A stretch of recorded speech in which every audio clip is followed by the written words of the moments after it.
சினிமாவின் உச்சத்தில் கொடிகட்டி பறந்த தளபதி விஜய் அவர்கள் திடீரென அரசியலில் குதித்தது ரசிகர்கள் யாரும் எதிர்பாராத ஒன்றுதான்.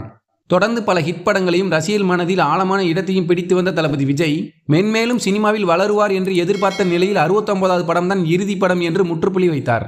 சினிமாவிலே அவ்வளவு ரசிகர்கள் கூட்டத்தை வைத்திருந்த விஜய் அவர்களுக்கு அரசியலிலும் ரசிகர்கள் கூட்டம் சேர்ந்து கொண்டுதான் இருக்கிறது என்பதும் குறிப்பிடத்தக்கது. அதிமுக, திமுக என இரு கட்சிகளுக்குள் நிலவி வந்த இந்த நிலையில் தற்போது இந்த இரண்டு கட்சிகளையும் விஜயை பார்த்து நடுங்கிக் கொண்டிருக்கிறார்கள்.